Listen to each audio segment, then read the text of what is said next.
茶香芋果粒，牛奶更美味。本节目玩家们都超爱喝的真果粒红柚四季春冠名播出，玩在一起奥利奥，轻松破案没烦恼。本节目由好吃好玩的奥利奥赞助播出。给我转回去1988年，我们就没有穿越，这就是22年。我觉得死的应该是老王。找一个指头。爸爸，这不是周可可的那个表吗？这头像还有很大嫌疑。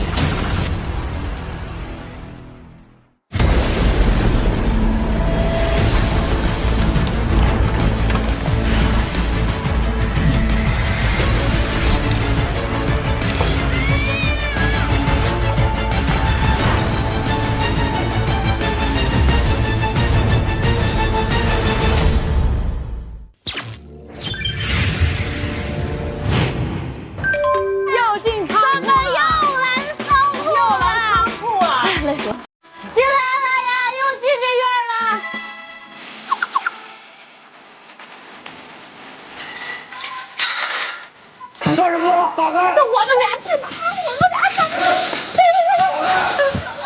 少师傅，打开！打开！开门！打开！来，快！来送一锅粥，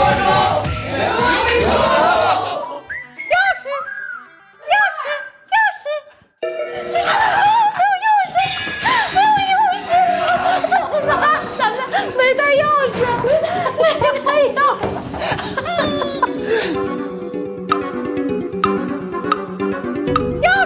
钥匙没带，钥匙。下象棋吗，哥？好不容易聪明一把，串门了，真串了。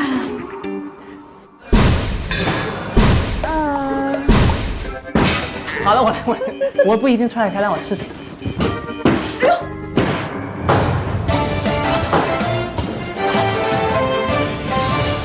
好英勇啊，好帅啊！太傻了，我们没带钥匙。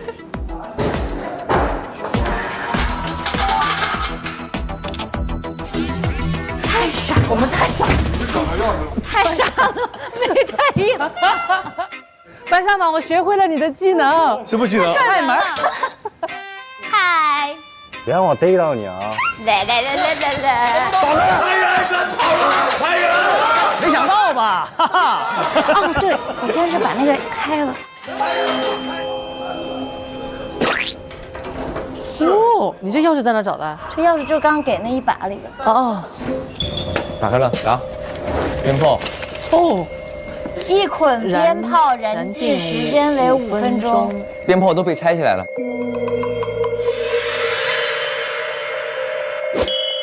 哦，鞭炮给那个汽油瓶点燃，对不对？好了，舞厅。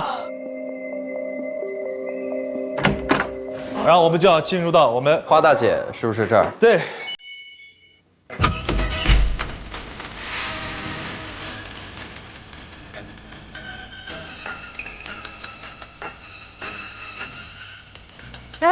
哎，痰桶里边有。先看看痰桶。老王和小小汪，你看他们脸被划了吗？有什么很恨？你们这两个背叛老板的叛徒，我要和我的知音曾曾永远留在这里。写这句话的人是谁啊？花大姐吗？哦，哎，高山流水，知音难遇。这个曾大爷就是曾曾吗？他是曾曾，我舅舅。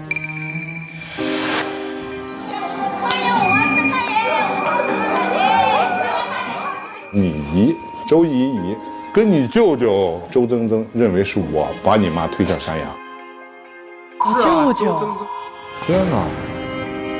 什么叫我的歌厅回来了？你们这两个背叛老板的叛徒，我要和我的知音曾曾永远留在这儿。等一下，那也就是说这里除了老王以外，还有更大的老板。对呀。那看来这个花大姐跟你舅舅和了。跟老王，和小汪都是在一个老板里边。对，应该还有一个更大的老板，不会是你吧？我不是，我真不是。爹，相信我。我相信。天哪！老板不会是你吧？嘿，不是，肯定不是，他不可能。你是干嘛的呀？我是个作家，你跟这没关系啊？没关系，与本案无关。翻包吧，翻包吧，朋友们。包那包可能是有点问题的。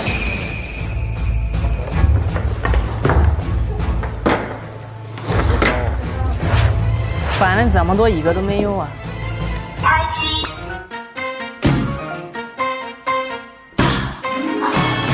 然后我想你，我想你，然后我想你，然后我想你，想你想的飞不出。怎么那么地道？他就那人，那个哪能不地道？哎，这个有大箱子，来，把它搬出来。哎嘿，估计里边什么都没有，你不用拆了。不，我觉得有。咱赌个啥？赌以后你叫我姐，如果我输了以后我还叫你哥。你叫我爸。哦吼，哦吼，哦吼哦吼，哦吼哦吼，哦吼！来。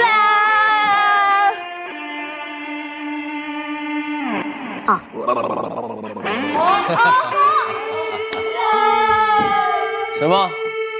我刚才跟他打了个赌，说我要输了，从此以后你叫他姐；然后输了，你要叫他姐。以后跟我有什么关系？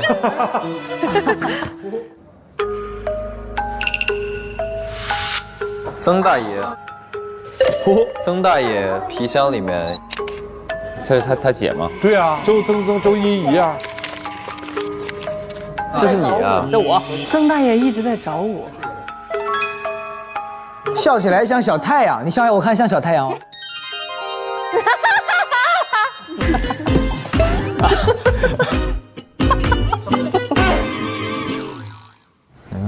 看兜里有没有啊？对对，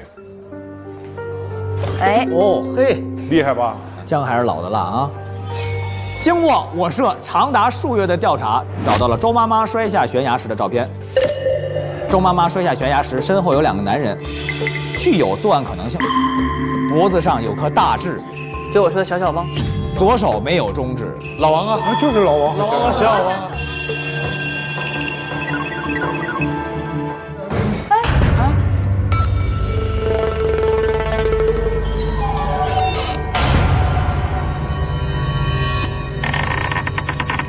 你们在干嘛？嗨， Hello， 谁让你们翻我的包的？快，你舅来了，快你摆平。你找他。这你舅舅，你跟他相认，拿照片跟他聊。你看看我熟不熟悉？舅舅，你看我笑的时候像太阳。日食了。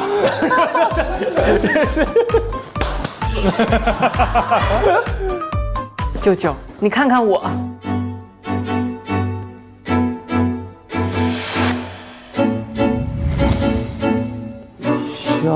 小邋遢，真呀真邋遢。是你吗？我一直都不知道，原来你也一直在找我。哎，我们周家人一辈是低音，下一辈就是高音。对，我要印证一下，我上一辈是低音吧？应该。我这一辈是低音啊，那你应该是高音。对。啊！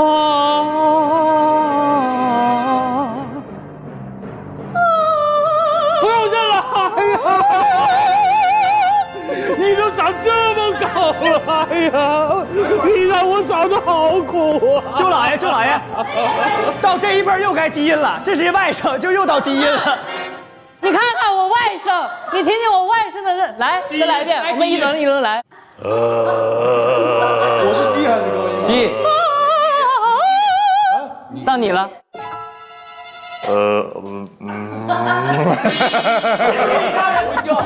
别吐，好怕你吐。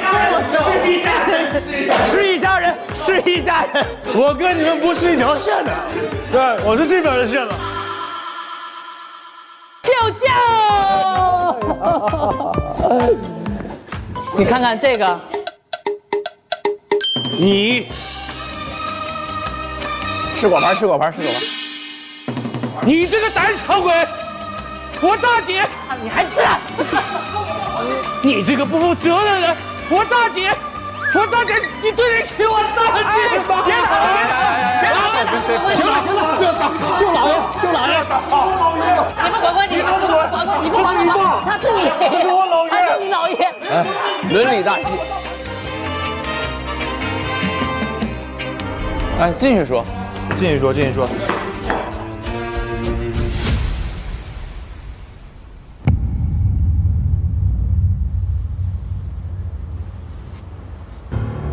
1988年的时候，大姐给我收到一封信，说父亲跟叔叔被人杀死了。是。你当年为什么跑？我跑就是为了要查清楚，谁真正杀了你爸爸和叔叔，而且为什么要嫁祸于我。后来我发现了这个问题，小王他把我家里的表多快了1个小时，但是在当时我是不知道，我有口难辩，所以我就跑了。好了，我暂且相信你。结果后来我不知道为什么你把我大姐给骗到手了，而且我大姐为了查这件事情，刚刚有点眉目的时候，坠崖了。因为我从小就是大姐背着我在崎岖的山道上面，有如平地一样的坠崖了，你这太奇怪了。所以你和你二姐认定是我把你大姐逼死的，可是这张照片已经证明不是我。是的，这上面有2个人。后来我是在这个侦探所里面得到了唯一给我的线索。你没有发现那个少了中指和脖子上很大痦子的人吗？没有，我一直找到现在，没有一点消息，我准备已经放弃了。你认识小王和小汪吗？谁是小王？啊？你怎么可能不认识？就住在你这旁边呢。没有，我一直就没有看见。小王就是没有中指的这个人，杀我的大姐。对啊。那你知道今天死的人就是他俩？他俩今天被烧死了。老天真有眼啊！我想问一下，您为什么在这儿工作呀？对啊。半年前，我在咱们推市的中心广场见到了花花，她当时就跳广场舞，跳的是最火的那首《月亮之上》。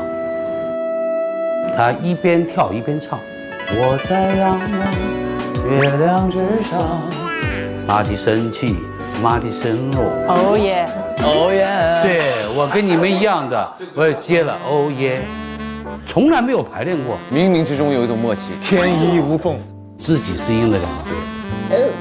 所以有一天，他突然拿了一份传单说：“只要你2个人交99800，就可以回到1988年。”我其实认为他就是一个假的，但是呢，作为知音，只要他喜欢，我愿意陪伴他到。哇！那你知道花姐认识小王和小汪吗？我不知道。你不知道你这里边为什么会有这个？这是花姐的房间。但是他俩应该同居了吧？这不是鞋都在这儿吗？我俩只是知音，只是现在是同时在开这个歌舞厅。那你应该看到这个照片，应该也会很吃惊吧？你们是背叛老板的2个叛徒，还提到了你。他要和你永远留在这里。你作何感想？对，他其实也是1988局中的一份子，他不是被骗的。为什么只收98800？因为只收了你的钱，你一个人的钱，因为他不用给，因为你被骗了，你被骗了，花的是你的钱，你被骗起来了。而且他很明显，这个照片证明花大姐和小王和小汪全部都认识。而且他们背后还有一个老板。等于说花姐和小汪和小王是同样 level 的认知，他们有同样的信息。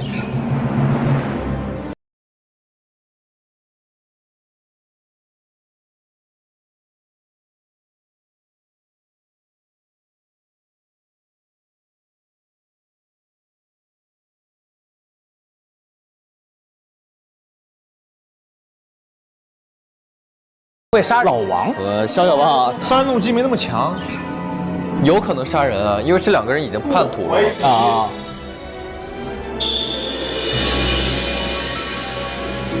你们呢，替我劝一劝他，别让他在这边太执迷不悟。好，花花就是我的真命。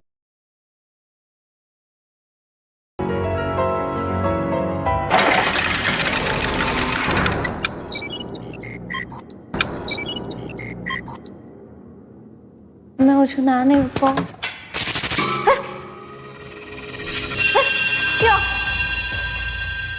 花姐回来了。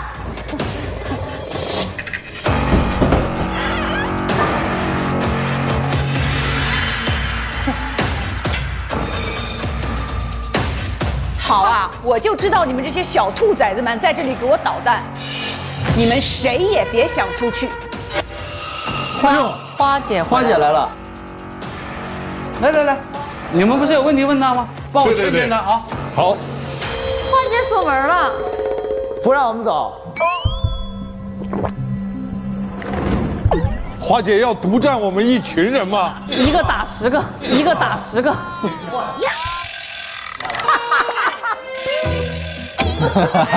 吓死我了！哎，你们特别有一种让我不舒服的感觉。我们怎么了？感觉到我被你们审讯了之后，这还没开始审讯，还没开始呢，这还没开始呢。我有一种紧张感。不会，放松，来，你放松，你先坐着。放松，你先放松。哎，放松，这样就好，舒服多了。我一个人坐在这里啊？啊，是啊。这是我人生当中第一次被人审问呢。来，我陪着你，我陪着你。来，咱找个沙发坐。你是不走吗？我不走，我得陪着你。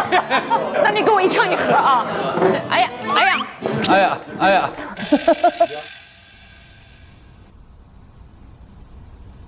那个，咱先问问花大姐。来吧，花大姐，想先问一下你，花大姐。从那个屋里。待会儿啊，咱稍安静一下。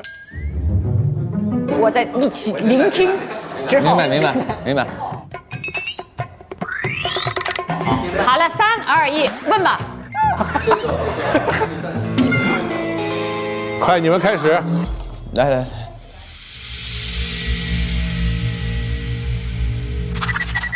好紧张哦。不要紧张，我陪着你啊。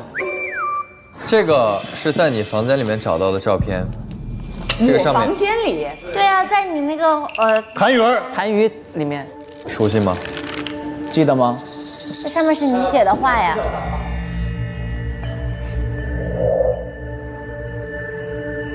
当时我特别生气。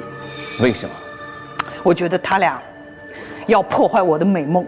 啥意思？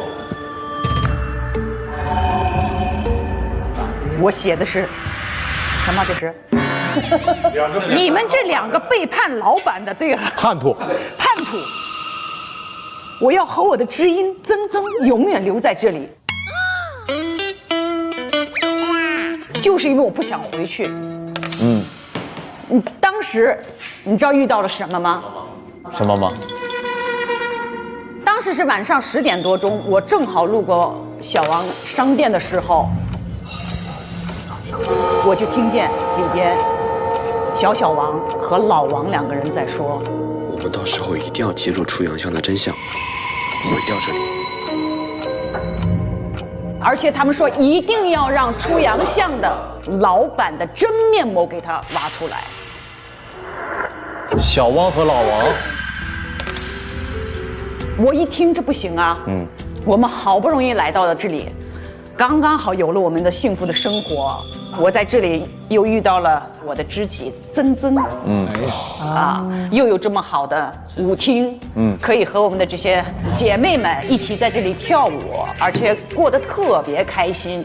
当然了，也有我们曾的愿望。说3遍了。愿望，愿望，他有啥愿望？愿望啊，对。曾曾有什么愿望？他的愿望我不好意思说，是因为我也是他的知己。知己。我的愿望是你开心，我就陪你到老。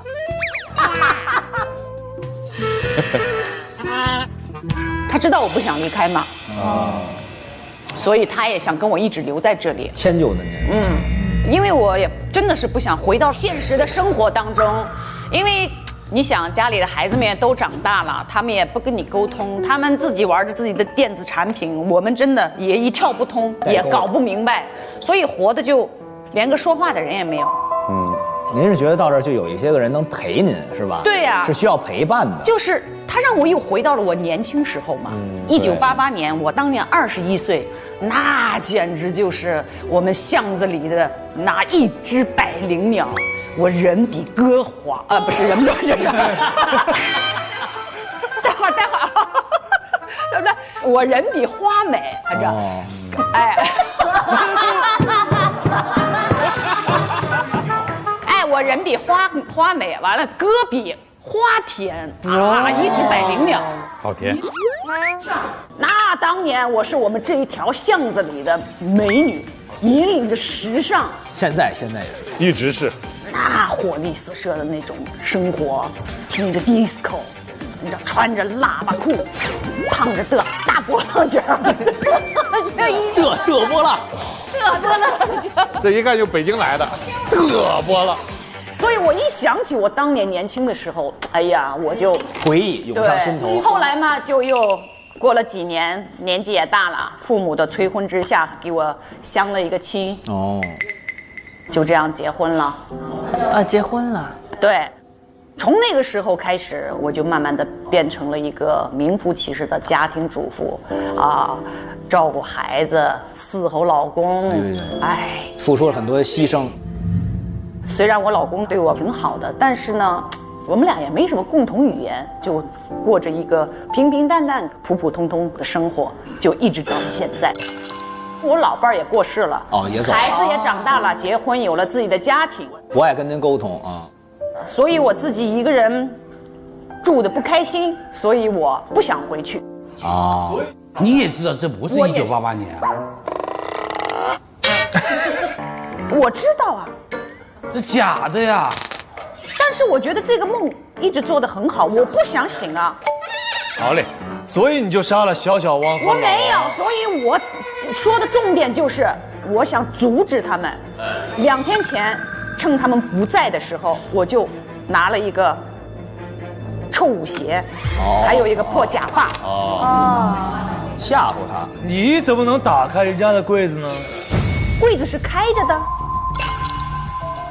开着的，然后你又给上了个锁。我进了门儿，我一看没人，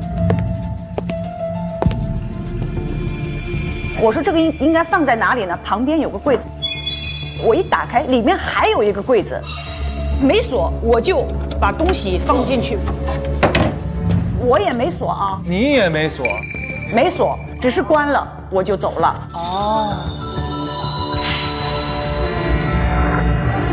就是您写的那恐吓信，我们看见了。是这个？对，就这个。那你当时没有看到这个纸吗？没有，当时我就是这个纸，没有后面的。就这个。那说明他打开过那个箱子吗？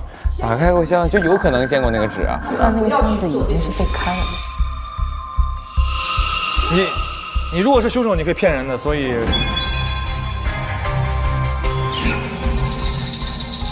因为当时我并没有想到更好的办法，先给他们个警告，让他们不要去做这件事情。有一个问题，你说你老板，我老板就是这个纸上写的，纸上不写的吗？你们2个背叛了老板，你们在说什么？我花了9万多来这里，然后又花钱盘了这个地方，这我不就是这老板吗？还有老板。是整个街区的老板，整个出洋巷的老板。对，就是这位老板，就是出资建造出洋巷的背后的一个好人。其实你也不认识，不认识。我觉得他是误会了。是，其实这个老板就是老王。对，您知道吗？啊，老王不是小王商铺的老板吗？对，因为那天晚上应该是小汪和老李在聊天，然后花大姐路过听两个人要把这个地方弄没，要把老板杀死，她以为就还有另外一个老板。但其实那天她听到的应该不是老王的声音。哎，花姐啊，你知道1988年在这个出洋巷曾经发生了一场命案吗？然后死了2个人。哦，那个我不知道。那今天下午你们大概都在干嘛呢？我们俩在这边收拾这个、布置这个呀，然后我们4点40开的门啊。通知！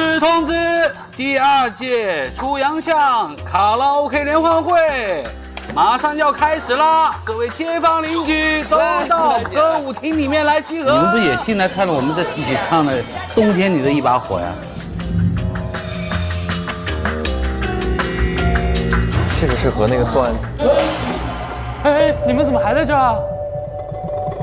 这什么呀？怎么？哎，那个好像着火了，怎么又着火？对，蔡大姐跟我说了，然后赶紧走呗。来，毛巾。怎么又着火？又着火了？对，我把刚刚老人疏散出去的时候，发现着火了。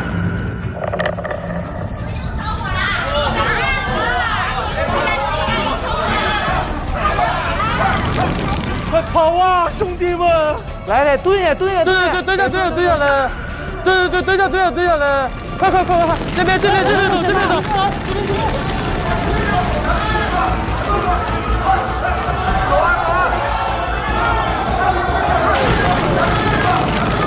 走！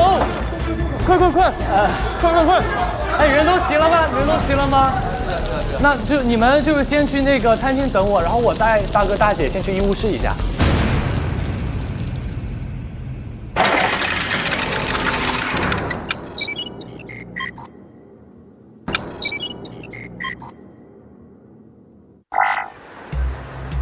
我刚刚真的是太感谢各位了，竟然在我们公寓就是抓到了一群犯罪团伙，然后是多亏了有那个蔡大姐。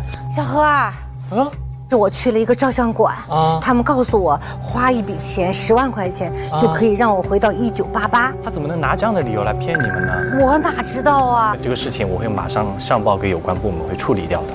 然后我当时就赶紧找了人去找你们嘛。然后找你们的时候，我竟然在那个大开眼界那边，你知道撞到一群壮汉，真的是。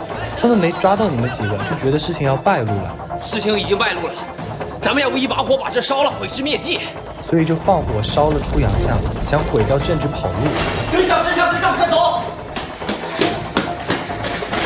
抓他们！我已经派人把他们给盯住了。然后我还发现他们把所有的出口都钉上木板堵死了，我就赶紧把这个木板给拆了，冲了进去，然后就发现了这个蔡大姐口中的那个出洋巷，然后我还发现了一群就是被困在这边的那个大爷大妈，然后就赶紧把他们先疏散走了。现在那边的那个火灾他已经控制住了。好，太好了。今天这个案件的话，大家还要看看到底是谁是凶手。然后的话，我会把大家的调查结果同步给有关部门。然后我先去坐班了，先忙你呢。好嘞。就说了，我们之间就不要再互相叫出去玩了。你看，出去玩个密室，这儿出个事儿；那出去看个剧，那儿出个事儿。对啊，还要带他去认亲，真的是。对，陪他去认亲，然后去他家玩傻。我希望下周你别再叫我们，好吧？你下周叫我们来，我们绝对不来。下周你别叫我们肯定不会来。哎，你们这几个男的真的很不 OK， 为什么欺负我一个女孩子？是你先欺负我们的。言归正传啊，言归正传哈。今天我们就是开始的时候就在餐厅嘛，我们就在做巧克力的过程当中，突然收到一个奇怪的消息，就是提示我们1988年在出洋巷有一起杀人案，并会再次发生，然后提醒我们要去青春照相馆嘛。去了之后呢，就是好像我们感觉自己就是穿越了，其实呢它是一个假象。对，但是呢1988年7月2号差不多了，案子就真的重现了。里面的已经死了，他就是被打的。1988年是苍大爷和顾大爷，今天的被害人是老王和小汪。小汪因为他自己身缠重病醒悟之后呢，就要用当年的手法杀了这个老王，然后还李大爷一个清白，并且呢让出洋巷这个骗局就给他揭露了。但通过我们自己调查呢，我们发现了一个事儿，李大爷和小小汪约好的打的是太阳穴，但是我们发现尸体被击中的是后脑勺，所以呢，可能这个就是其中的一个非常大的疑点。而且呢，我们也发现小小汪的那个柜子被人打开过，对，被人撬开过，一定是有人看过这些计划，知道了这个计划之后，利用了这个计划，把小小汪和老王给整死了。目前来说，我们这本案的这个嫌疑人，这是第一位是吧？就是曾舜晞，不是曾大爷。曾舜晞。曾哥。这个是第二是什么呢？花姐。花姐是吧？对吧？第三呢就是李大爷，也就是我们周可可的亲生父亲。第四位呢就是我们周可可。周可可也就是白三碗的舅舅。第五个呢就是我们今天的这个太太姐，也就是我们白三碗的妈妈。外婆呀？啊对。咱说杀人动机的话，这些都有。不，等会儿，嫌疑人他要同时满足对2个人都有杀人动机。太太姐，他对汪其实没有那么重的杀人动机。没错，我也觉得是，因为只不过是被骗了，我并不会因为你骗我就要干死你。哥，她想帮她老公洗脱冤屈，要还原2个人死的案发现场，那是不是就得死俩人？下一个，周是什么动机？杀母。这俩人都在，老王跟小小汪都在山上看着。对。可是我都不知道另外一个是谁。你只知道小小汪。对，就是别人给了我一张照片，当时我妈妈就是去世那个地方有2个人，但是我就只看得见那个照片上有个人脖子上有黑痣，还有一个少那个指头。那个不知道。凭啥手那么明显你就没看见？哪是说没看见就没看见，凶手开始撒谎了呗？对啊，凶手对他就要撒谎嘛。有个问题，我根本就不知道出洋巷这个地方。你有定位器，为什么不知道呢？你是知道这个地方，但你没来过，这是可能的。你说你不知道，我不知道。你看，我是25号我发现的小小汪，对不对？找到那颗黑痣。我26号去偷偷跟踪他，进了他家，然后并且放了定位器。但是我在跟踪的时候，27号发现他就不动了，并且这些事情都发生在是7月1号和7月2号了。而且我根本也不知道青春照相馆是一个什么样的地方。那你还让人家蔡大姐？因为我看见了，他说是可以让老年人开心的地方，所以然后看见最近蔡大姐很不开心，所以我就把这个传单给了她。OK， 花姐，杀人动机没那么强，其实很强。为啥呢？她的梦要被破坏了。但是我现在有一个问题，花大姐说的是她去的时候这个箱子整个是没锁的，箱子是开着的。他怎么可能完全没有锁呢？这个人就算 OK， 他把这个锁撬开了，好，他看完这些东西，他肯定他得把这个锁给人合上，他不能扔了呀。是啊，就是我要是如果有上锁的意识的话，我不会不让他上锁。对呀，这不太可能，他是在撒谎。所以呢，花姐现在没法排出去是吗？对，排不出去。好，那这个李一定是知道计划的。对，李没有必要杀人啊，因为他知道那个谁要死要自杀的呀，没有必要，完全没有必要啊。那这样想，曾哥就很大，因为就是他。曾哥目前是我觉得是最大的。曾哥的动机是什么？他调查这俩人杀他姐呀，还为他爸报仇啊。就是我有一个问题，是他怎么知道作案计划的？他是不是打开过箱子，知道这个计划的流程了？手法都知道，就是死亡时间嘛，有个条嘛。小小汪不是约他那啥吗？是约的老王，说这个下午3点半在那个仓库门口见面。放火是这样的，因为他这个顶上写的1捆鞭炮燃尽时间为5分钟嘛，但是有2捆，所以就是10分钟。他应该就是在4点50左右把这个点点着了，然后5点就起火了嘛。对，5点钟大火就烧了起来。哦，我赶紧过来灭火，就这么个逻辑呗。谁有这个时间？老李他没有时间圈，因为你记不记得咱们看那个监控，它上面写的是有6个什么不明人员入侵，这是个监控室，检测到6个未登记人员闯入，这是咱们6个呀？对，是我们6个，所以就他不在里面。也就案发时间的话，李大爷没在那个区域，所以就是通过时间才能排除他的。那蔡大姐可不可能呢？不大可能。蔡大姐满不满足这个时间呀？她一直被锁在里边。他有可能是先把我们关起来之后，那些大汉去关了蔡大姐，可能是6点把咱关起来之后，然后又把蔡大姐关起来了，就把蔡大姐关。不是，他们也可以在关我们之前先把蔡大姐关起来，有可能啊，都有可能。但是我们当时进那个舞厅的时候，周可可没进来，他在曾曾和花卷已经进来了，唱歌了之后，他才进来的。你很可疑哦。我就是当你们所有人都进去之后，我在外面看了一圈，因为我在找蔡大姐。后面我还跟你一起出去叫了一圈人。吃的都是他拿的。没有，不知道你在说什么。你装。你们现在是亲戚，不能反目成仇。杀手周可可。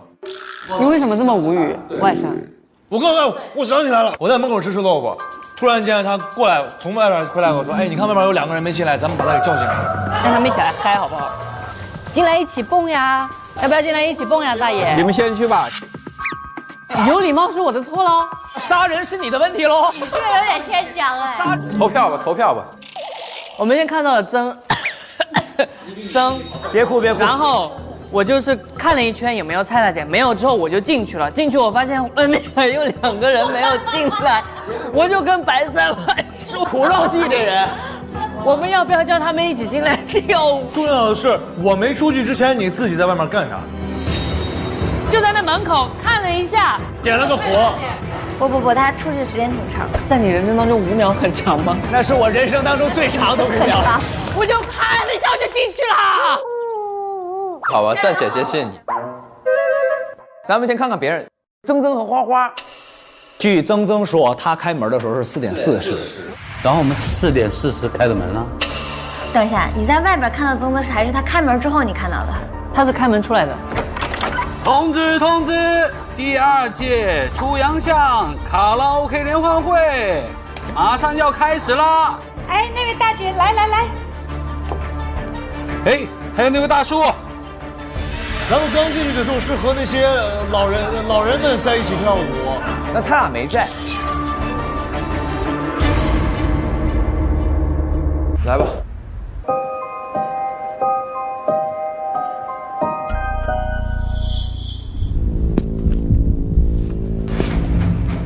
第一次来到这个公寓，就发生了这么蹊跷的案件啊！死者分别是老王和小汪，还是用了一个比较巧妙的作案手法。他创造了一个很有力的不在场的证据。凶手应该是曾大爷。你怎么可能不认识？你住在你的旁边呢？没人，他要同时满足对2个人都有杀人动机。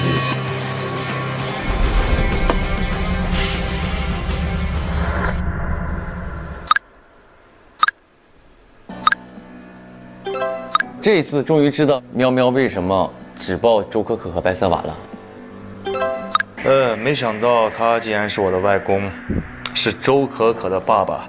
这个周可可还是我舅。没想到我还有一个这么大的外甥。但我还是有一个好奇的啊，小汪怎么也会有那个预言娃娃呢？给这些人发这个预言娃娃的人到底是谁呢？咱们5个案子里后4个都有，就头一个真那个没有。你们说这有什么蹊跷啊？现在总共出现了4个娃娃，但你们还记不记得副经理的娃娃跟他死亡的真相其实是不一样的？难道送娃娃的人也只知道案件表面的情况吗？哎，周表表。哎，对了，郭宝友，你问了你爸为什么要动手吗？我听库弟说他明明没有杀人动机，但还是动手了，为什么？你甭说我觉得你弟弟投我爸爸，我觉得这事儿也挺奇怪的。巨养生根本就没有什么证据嘛，也没有什么动机。那这样，你有机会我把我爸介绍给你认识认识，你问问他行不行？哦，对了，你也可以顺便问一下你爸爸自杀干预小组的事，因为我记得今天我爸爸他说有一个对他很重要的人是跳楼自杀的，但是我记得周妈妈是坠崖死掉的，对他来说还有其他重要的人啊。小汪也在用那个符号气帖。哎呀，算了，别想了，赶紧睡美容觉吧，累了。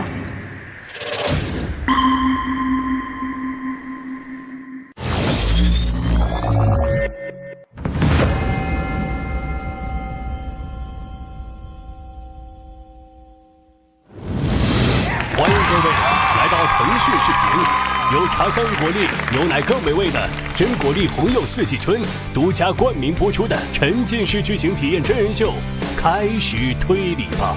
这里是剧情复盘大厅。来吧，揭晓时刻。今天是统一了阵线，还说有人投的不一样。对啊，这肯定有人投不一样了。他肯定投的曾啊，我投曾。来吧，茶香玉果粒，牛奶更美味。恭喜咱们大伙儿完成了这个推理任务。让我们举起这个超好喝的真果粒啊，红柚四季春全新口味，咱们一起干杯，揭晓真相。干杯！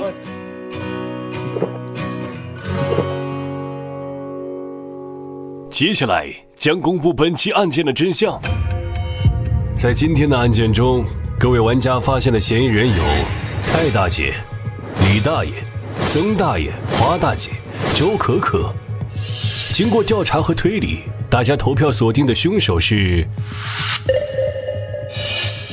曾大爷，他总共获得6票。哎，值得信任，值得信任啊！考验了一下我们之间的情感。咱有可能全军覆没，你们鼓啥场？你们真的是。但至少我们的精神是在一个劲儿上。我们猜到一块儿了，没关系，没关系。你们是会一起获胜，还是全军覆没呢？本期案件，大家投票成功。耶！将凶手绳之以法。绳之以法。哎呀，我们有错过什么关键的证据吗？在今天的推理和调查中，大家找到了所有证据。厉害了！就这样，最后还犹豫是蔡大爷还是？我咋觉得是节目组为了照顾我们呢？就是真果粒喝多了，这个智商上来了。大家可通过逻辑排除其他嫌疑人。如果是周可可作案，他可以在出洋巷外买到长度为10分钟的引线，没有必要用现场找到的2根引线进行拼接。李大爷今天没有进入过出洋巷。华大姐发现有人要在仓库杀害老板，她可以守在仓库外等候老板，并告诉对方即将面临的危险，没有必要为此杀人。哦，她可以告诉他就好。对。如果蔡大姐看到过作案计划，由于她完好无损地保存了李大爷的门卫日记，她非常熟悉李大爷的4级，所以在认出计划的制定者是李大爷之后，她并不会利用这个计划杀人。但其实自己这事儿咱没想那么复杂。就蔡大姐如果知道是自己老公，就天哪！好的，对不起，继续。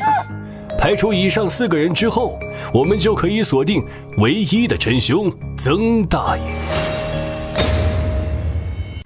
出洋巷是老王为了圈钱而复刻的1988年的街道，老人们交钱就可以实现穿越，回到1988年的出洋巷。进入出洋巷的老人们不可以携带电子设备，且只能使用现金。慕名前来的老人们与日俱增，其中就包括年过半百的曾大爷。曾大爷一直背负着全家人相继离世的痛苦，爸爸与叔叔周苍苍和周酷酷死得蹊跷，姐姐周妈妈又因为调查他们的死因，被2个特征明显的男人推下山崖。这件事一直是他的心头大患。寻找真凶的日子里，曾大爷遇到了自己的知音华大姐。华大姐拉着曾大爷加入了这个1988年的穿越计划，交了一大笔钱后，他们顺利回到了1988年。虽然日子过得快乐简单，但曾大爷还是通过1988年的出洋巷没有自己的爸爸和叔叔而识破了穿越的谎言。不过为了满足华大姐的愿望，他闭口不提地留在了这里。10天前6月22日，曾大爷在小王商店遇到了一个自称小王商店老板的男人老王，他的左手居然没有中指，这让他想起当年推大姐掉入山崖的2个男人中有一个左手没有中指。转头见到了平时一直不曾注意的商店售货员小王，他的脖肩有颗大痣，特征与另一个男人吻合，这让他确定老王和小王就是将周妈妈推下山崖的凶手。但他不确定这2人是否也杀害了自己的爸爸和叔叔，因此他决定趁商店没人溜进去调查老王和小王。2天前6月30日，他找到了机会，溜进商店后看到了小王专用柜里有个带锁的箱子，他找到了铁丝撬开了锁，里面还有一捆迷烟和几瓶汽油，以及一套周密的计划。这样曾大爷确定小王和老王确实是杀害爸爸和叔叔的凶手，否则他们不会有1988年案件完整的作案计划。以及要一起联手杀害在调查此事的大姐。即使2道门都被锁住，也可在外杀人的手法。曾大爷偷走了1根迷烟和1瓶汽油，打算利用害死爸爸和叔叔的作案计划杀掉老王和小小汪。他在出洋巷寻找能够实现这个计划的工具，在后巷找到了一个蓝色充气床垫。7月1日，曾大爷趁着仓库刷漆可以随意进出，他溜进仓库想要预先布置充气床垫，没想到床单下已经垫好了一个蓝色床垫。曾大爷把自己捡的床垫叠好，又藏回了后巷里。案发当天7月2日，曾大爷一直在想办法找机会，把老王和小小汪引去仓库。在商店里，他意外看到老王收到的纸条，发现小小汪和老王下午3点半会去仓库，这不就是实施杀人计划的好时机吗？于是曾大爷准备好了一个调到3点半的闹钟，打算下午动手。下午3点，曾大爷提前来到后巷，用木质货物箱搭成梯子爬到气窗附近，把闹钟贴墙扔进去，然后等待老王和小小汪的到来。3点半，老王和小小汪到达仓库，在小小汪的引导下，老王锁好大院门和仓库门。此时闹钟刚好响起，小小汪和老王到床边探头，往床最里边张望。曾大爷迅速点燃迷烟，将他们迷晕。果不其然，他们2个人马上脸朝下趴在床垫上昏了过去。之后曾大爷把放在仓库附近的充气拱门上的充气泵扯了下来，用昨天提前布置好的连接着床垫充气口的细线，把特制气垫的充气口扯了上来，接上了充气泵。20多分钟后，16点，等气垫充满了气，他们的头都到了气窗位置。曾大爷抄起一块砖头往他们俩的后脑勺砸去，敲死了他们。然后曾大爷将砖头扔进仓库，把充气泵放回充气拱门附近，并且将汽油倒进去，把汽油瓶也扔了进去，再拼接好他事先在商店买的2捆鞭炮上拆下来的引线。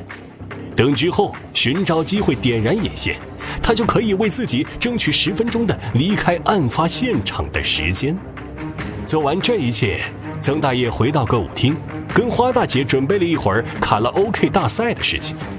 4点40，曾大爷和花大姐打开舞厅门，吸引大家进歌舞厅唱歌跳舞。4点50，趁着人多眼杂，曾大爷迅速到后巷点燃引线后回到歌舞厅，跟所有人一起在歌舞厅唱歌，为自己制造不在场证明。5点，火灾发生，至此曾大爷的计划全部完成。在仓库燃烧过程中，小小汪原本就藏在仓库的另一瓶汽油，由于没有拧开瓶盖，瓶底被炸穿，之后被皮大爷踹开仓库门，迅速扑灭大火，才没有引发更大的灾难。接下来就请6位玩家在身后的大楼之中领取自己的金钥匙吧。谢谢谢谢，来我颁给你，你颁给我好不好？哎，谢谢谢谢，谢谢啥？谢谢，你走，你当了我1期的舅了。你想想，锅包肉有3个爹。首先恭喜我们所有人，我们都成功的抓到了凶手，很值得庆祝，太棒了。对，而且本次案件当中其实有很多关于老人的问题。对，所以我们依然呢也要用掌声有请我们的老朋友，就是中国政法大学犯罪心理学教授马癌教授，来跟我们一起探讨一下。教授，你好，你好，你好，老师好。哎呀，您好，您好，有日没见了。你好，有日没见了，有日没见啊。马教授，我在我们这次的案件当中有一个是李大爷和小小汪，他们其实是想设计了一个去还原当时那样一个作案手法，然后再自杀这样一个事情。那如果当时他们这样的一个设想也成功的话，那他们会不会也触犯了法律呢？那如果最后那个李大爷他会不会因为这个去真的为自己去翻案呢？他的目的啊其实是为了复原当年的这个案件，让警察呢找到突破当年案件的突破点。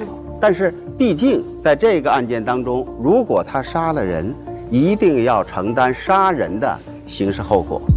你看你的动机是良好的，目的是良好的，但是你的手段违背了法律，一样要受到法律的惩罚。在现实当中，假如你有新的证据，假如你有对当年这些事情的一些信息，你都可以向公安机关去进行举报。哦，我们不要去考虑太多的时效的问题。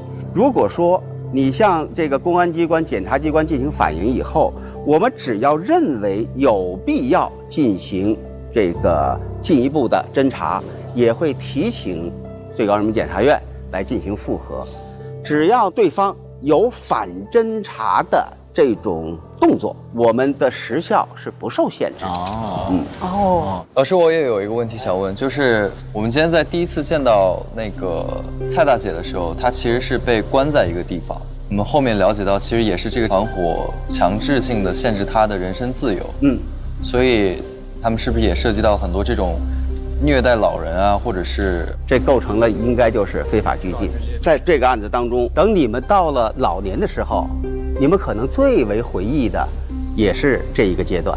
是的，因为在这个阶段，你们获得了更多的自尊，获得了更多的朋友，觉得自己很有价值。所以呢，到了老年人的时候啊，最突出的就是情感上的需求。很多的时候，我们说这个情感上的需求啊，是不是儿子、孙子孝顺一点你就能够得到满足呢？这是一个方面。另外一个方面，这个情感需求还来自于社会对他们的承认，以及呢他自己的这种自尊的获得，也就是要维持他当年的那个范儿。老师，我再问一个问题啊，像今天我们那个里边有一个花大姐，就是她也是明明知道，但她依然选择留在里边，她这个心理是属于也是像刚才说的那种吗？其实呢，这就是一个我们叫做积极效应的怀旧心理在作祟，因为只有在这个环境当中，他才能够体会到所谓的自我价值，他才能够有一种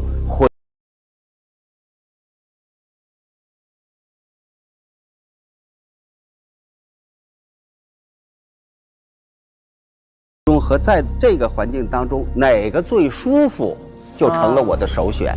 那马老师，所以我们这代年轻人就应该更加耐心地关注家里老人的这种精神上的需求，耐心地跟他去多讲一些事情吗？其实最好的是什么呀？得让老人有兴趣，广场舞、街头下象棋，他自己能够进入到一个让他自己能感觉到快乐平衡的一个状态。你们儿女不儿女的并不是最重要的。所以说，当我们步入老年以后，首先需要的是自我肯定，这一点老年人可能做得到。第二个，群体肯定，也就是身边人。第三个，儿女肯定，稍微抽出点时间去给父母把把脉，看看他们最大的需求是什么。你只要满足了最大需求，其他的就可以在所不计。明白了。好，谢谢马教授给我们很多各个层面或者各个年龄段的观点，对我们学习到很多。谢谢马教授。谢谢。开始推理吧，我们下期再见。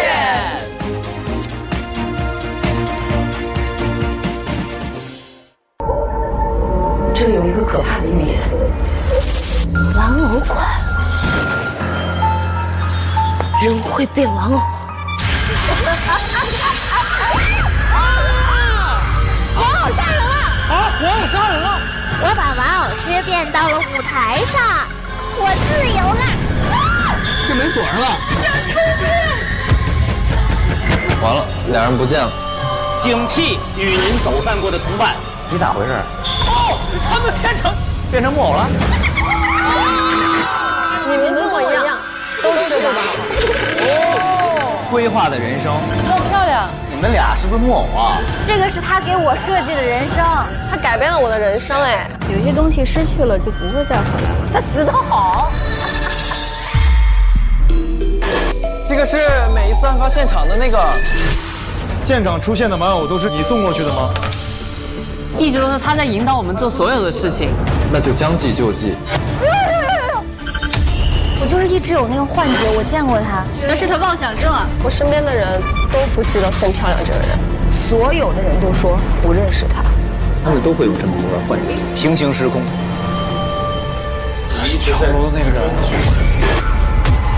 这个大楼里面有某种信号干扰。我们来是为了救你，如果没救成，咱们就集体失忆，再来一遍。限循环。一个更庞大的谜，我们是被操纵进来才住到这里的人。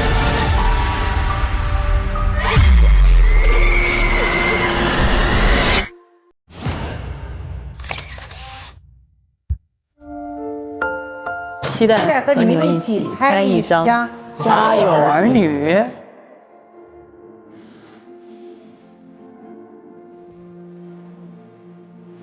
5岁那年，妈妈要去找可可豆的时候，然后就意外摔死了。然后我的父亲就什么都没有说，他就留了一张纸，我没有办法抚养你了，然后就离开了我。只有周表表可以一直陪着我。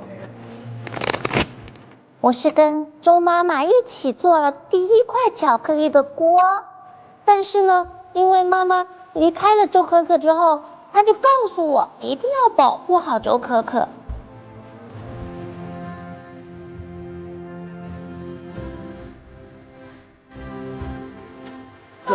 你妈妈啊，我是哇，我妈妈叫你，对，你是我舅。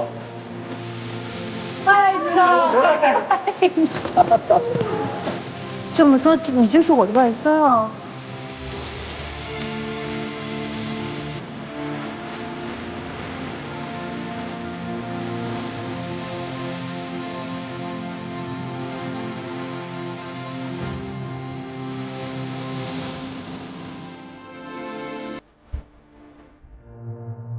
我只能远远看着你们，但拥抱过你们，我已经很幸福了。他只抱你和他。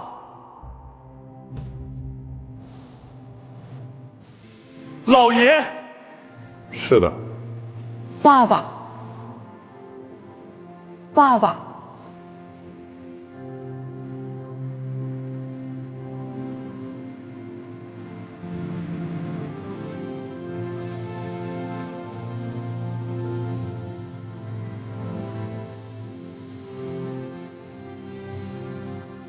这个曾大爷就是曾曾吧？他是曾曾，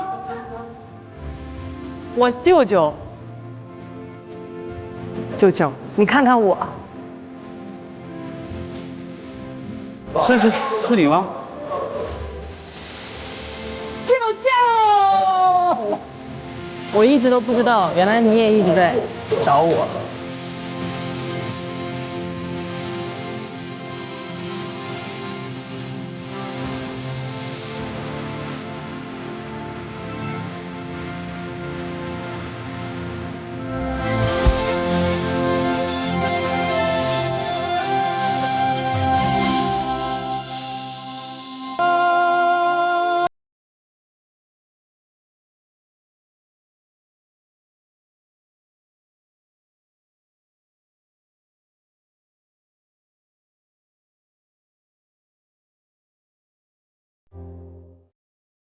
香芋果粒牛奶更美味，快来 get 玩家们超爱的有优质生牛乳的真果粒，无柚四季春，玩在一起奥利奥，轻松破案没烦恼。本节目由好吃好玩的奥利奥赞助播出。3、2、1，11号越狱，我们来啦！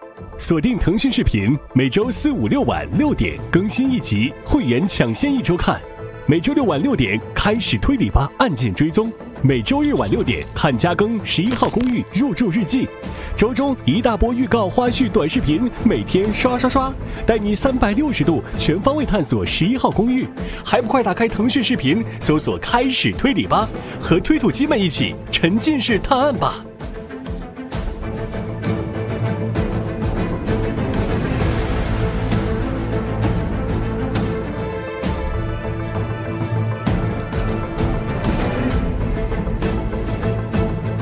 独家社交媒体平台微博，首席合作媒体新浪娱乐微博综艺新浪综艺，更多节目精彩资讯尽在新浪娱乐微博综艺新浪综艺。上知乎搜开始推理吧，和知乎答主一起热聊节目话题。打开微信搜一搜，搜索开始推理吧，查看更多精彩。11号公寓入住日记，每周日晚18点，会员纯享更多公寓趣事，学犯罪心理学，拆穿谎言，发现真相。欢迎关注，别对黄 Sir 说谎之开始推理吧案件追踪，每周6下午18点高能上线。